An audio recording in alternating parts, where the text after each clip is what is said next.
Hey, I'm Rob from JestaThaRogue.com. I'm going to take a look at the top 10 games I'm looking forward to playing at Essen. They're not in any order, so it's not a countdown from 10 to 1, it's just 10 games that I'm looking forward to playing. And remember to subscribe because next month, of course, when I come back from Essen, I will have my Essen travel vlog. So first up we have Fixer Fuikusa, I think that says. And this says, in this competitive trick taker, players utilise the 4 suits to become the ultimate shadow ruler. The regime controls the capital controls the media controls the people overthrow the regime. Each suit features 1 weak and 1 strong matchup. Players take turns placing cards into areas. Players must follow suit in an area if capable. As soon as an area has 2 cards, conflict resolution occurs. The winner gets one of the 3 victory point tokens and takes their opponent's card as points. However, the losing player can choose to take the stronger card into their hand. Now, there's no pictures of this game or anything at the moment, but I like the idea of having these 4 different areas and you're sort of area controlling with cards, playing tricks in sort of a rock, paper, scissors, lizard, Spock type way in order to get the points. Or you can take the stronger card if you lose, so maybe you can play a losing card in order to take the stronger card back and get that as a card you can play later to get points. It sounds quite interesting. The art on the box looks pretty cool, so if all the cards look like that all the way through the game, then it's definitely one I'm going to be looking forward to playing. Maybe even buying, you never know. Next up we have Video Game Champion. This one says, in Video Game Champion, players are transported to the nostalgic setting of the early 1990s, where they step into the shoes of children balancing multiple activities such as earning pocket money, studying and immersing themselves in the captivating world of 16-bit gaming. It also says, mechanically, players navigate through the game by strategically selecting chips from an action grid, each activating a corresponding action effect from the column or line. The challenge lies in managing resources like money, button chips and IOU chips, adding depth to decision making as players strive to maximise their points through completing games with poker-style chip combinations, exploring new releases and accomplishing various mission objectives unique to each playthrough. So I do like the look of this game, and the art on the box shows all the different cards that represent all the different games, which looks pretty cool. And it looks like there's a lot of nice bits in here, some tiles, some nice looking meeples there. And there's the deck of cards, there's some nice crystals in that little bag. And there's an example of the artwork. You can see looking familiar, some sort of Mario Kart game on the right and basketball game on the left. It all looks really nice. And this is how the game looks on the back of the box. And from the back of the box, if you zoom in and look, I don't really see how you can work out how the game's going to play, but I mean, it looks pretty, and that's always important to me. It's got a decent theme of 90s video gaming, which is something I'm into. One thing I have just noticed, it does say here it's a 2023 release. I don't think it's out yet. I did check to see if any of these games were out yet. But Video Game Champion, and again, another one I look forward to giving a go and maybe bringing back with me. Not every game has to be a serious one. This one is Fantasticks. It is from Mr. Rainer Knizia. And Fantasticks comes with 15 stunt sticks. And for Fantasticks, it says, at the beginning of each round, a token is flipped face up. A card is drawn, and all players or teams then try to complete the activity on the card. Successful players place a marker on the space on the boards that corresponds with the number of the token. The first person to place 4 in a row wins. And you can see here an example of what you're trying to do. So you're going to get cards like this, and in this occasion they've got this card here, and they've tried to get their sticks to make it look just like it. I think that's pretty much what you're doing. Here you've got a house, and somebody's building a house. Maybe you've got to get across to somebody that you're building a house or something like that. I'm not really sure. And there's the numbered tokens. And here you can see we've got an elephant. Somebody's made an elephant here. And this is where you're going to be looking at putting your tokens. And you're trying to get 4 in a row by covering the numbers. Like I said, not every game has to be completely serious. This kind of game is one of those that you can whip out at any time and just play as a proper filler. You can play until somebody's got 4 in a row. You can play just covering the numbers up as you win. Whoever's covered the most numbers after a certain amount of time is the winner, and it's just one you can just, hopefully it's not too big, as it looks like there's lots of little sticks and some cards and tokens and screens and stuff, and yeah, you can just stick it in your bag and you're good for a game day. It says it plays 2 to 6, takes 20 minutes, so that's pretty cool. And yeah, it's just a nice option for a bit of filler, something different, something maybe a bit fun and creative. It'd be nice. Next up is Bamboo, which is from Devere, and you know what you're going to get with Devere? You're going to get a lot in game in a box that's not quite big enough. It says, in Bamboo, players take on the role of clans that grow bamboo and use the fruits of their labour to take care of their family and thus add happiness points. This is an action management and tile optimization game that is both accessible and deep. And it also says it's part of the same game series as Bitoku and Silk, and I have played Silk and I did quite like that. And you have got action, drafting and tile placement as the mechanisms for this game there. And so this is what the game looks like. This looks like it's the main board. It does look a lot like White Castle actually. This is the main board with all the bits on. And it looks like here you've got your 4 different player boards because it does play up to 4 players. You've got your money, you've got your little tokens and things. It all looks very cute. And like I said, it's from Devere, so you know what you're getting. You know you're getting a solid game, probably a midweight Euro. 2 to 4 players, 90 to 110 minutes. That sounds about right. And look at that picture of those pandas. How can you be mad at that? I am a bit of a Devere fanboy. Every time I've played a game from Devere, it's been really enjoyable. So another medium rate Euro in that sort of White Castle, which is one of my favourites. It's the only Devere game I own currently. I should really buy some more. Yeah, I'm just looking forward to giving this one a go and see what it's like. Next is Vampire Knights.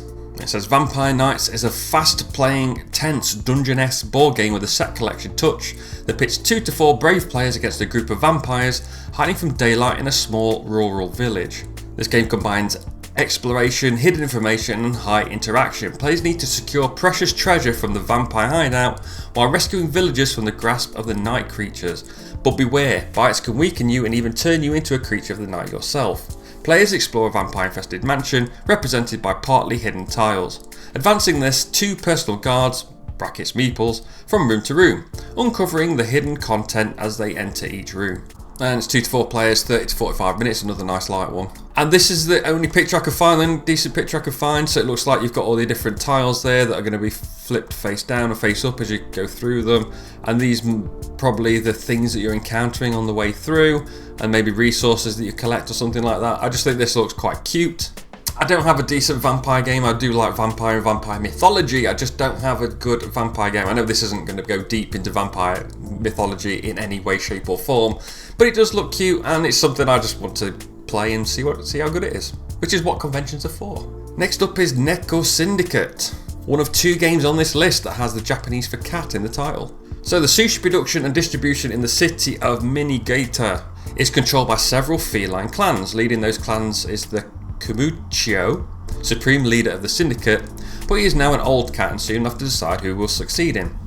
In Neko Syndicate, you will lead one of those clans and prove that you deserve to inherit this position, building an efficient chain of command and fulfilling the great amount of sushi demanded by the population. In addition, you will be rewarded if you are also the fastest to achieve the mission by the Kumuchio.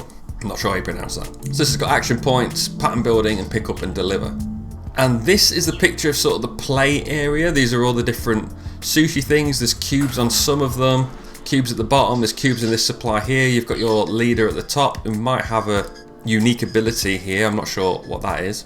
But I think all the cards themselves look really cute and all the artwork and all the cats on it, all of them look really nice. And here's another image of some pre-production stuff and it looks like there's some scoring going on here and some tracks that's tracking something here.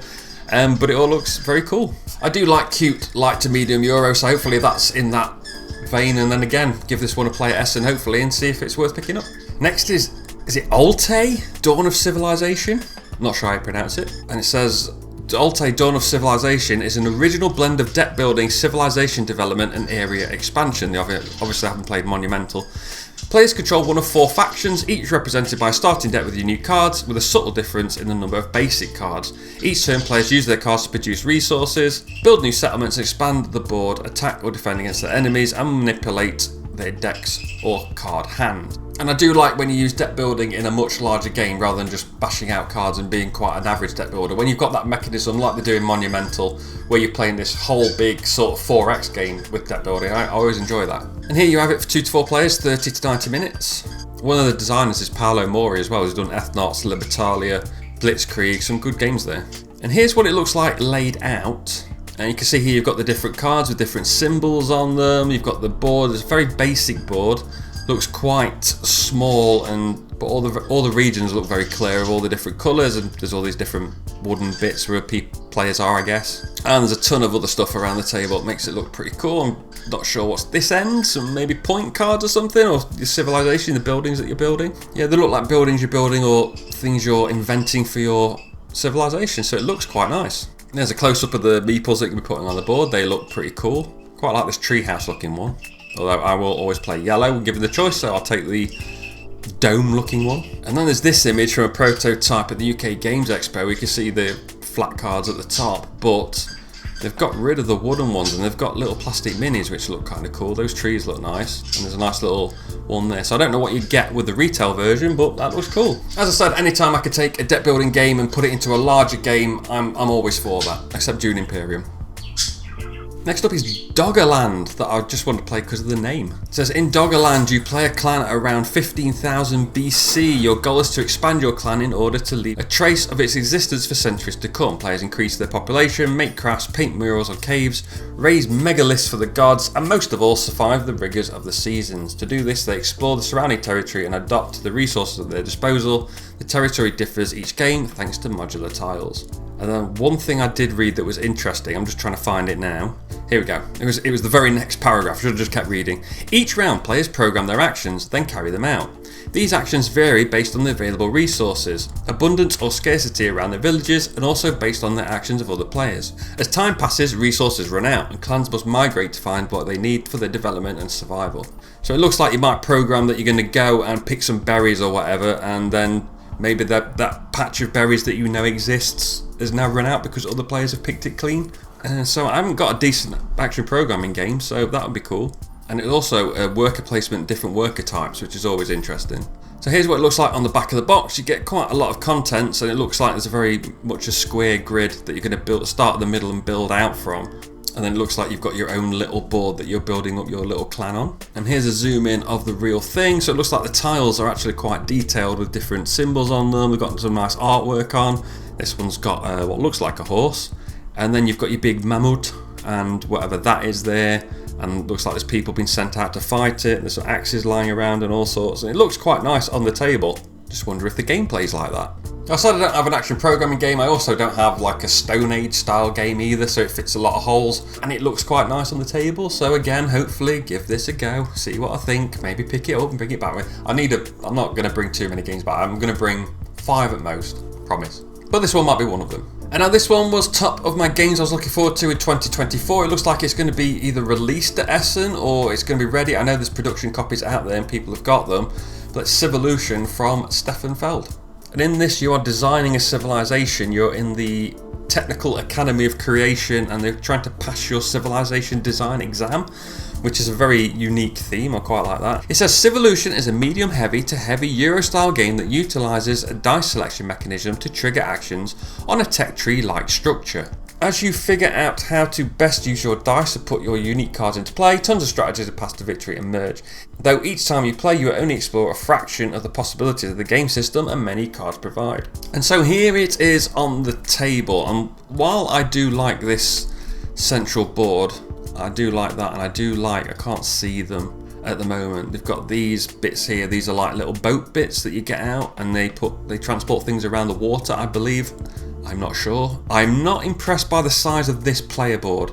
That is going to wind me up because that is a lot of table space for a 4-player game, considering nothing or very little is outside of what's on the table except for might be something down here. There's a stack of cards there. They could be moved closer to here, I guess, unless this is where they're discarding the cards too. I'm not sure. But yeah, this really does put me off how big this is. But I'm still hoping to play it.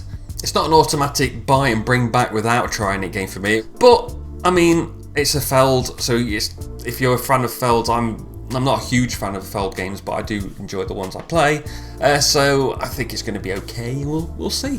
And finally is Kyoto No Neko, which, if my Japanese lessons have been going well, means Kyoto's cats, because I believe No is the possessive, which means that's Kyoto's cats. And in this game, 2 to 4 players are kittens who explore the modern day city of Kyoto through a series of independent replayable scenarios. In each scenario, players must fulfill a variety of missions, from befriending a schoolboy to fighting an aggressive stray cat, or stealing the food from another player's dinner bowl. Throughout the game, each player will evolve, developing their skills and gaining the ability to explore new parts of the map by climbing on bushes and rooftops. So my only thing here is that I'm not sure how much of a campaign game it is. So it does say on Board Game Geek that it's a scenario mission campaign game. If it's a campaign game completely, I'm not interested. However, if it is like different scenarios where you can play this game this time and play this game another time, I know it says you grow between games, then I'll be interested, but unfortunately at the moment it looks like it's not going to make the cut. Which is a shame really, because this looks like my kind of game. It looks quite cute, there's people on bikes, there's things happening all over the place, it looks really, really, really sweet. And you can see the art on the player boards here looks pretty cool. You can see as your cat is growing as you go through, and there's all these different things. I wish I knew what any of it meant. I'm wondering if they're avoiding spoilers because all the images on Board Game Geek show the same thing, all the player boards. They're only showing the player board and not the main board, so I don't know if there's spoilers that we need to look at, but there is the Orange Cats player board. But this is one of the reasons I like going to conventions like this. We can demo different games. If you can play a demo game of this first scenario, then maybe I can play it and see if it's worth something that I can take to people and say, look, I've played one scenario of this, it was so much fun. Do you want to have a regular meeting? Do you want to try and play this game and play through all the scenarios? I very rarely actually do that because I don't like committing people to playing games. The same way if people ask me if I want to join in this campaign games like I did it with Pandemic Season 0, did it with Charterstone, did it with Gloomhaven, I said no because I can't guarantee that I'm going to be available or willing to want to play that game over and over and over again.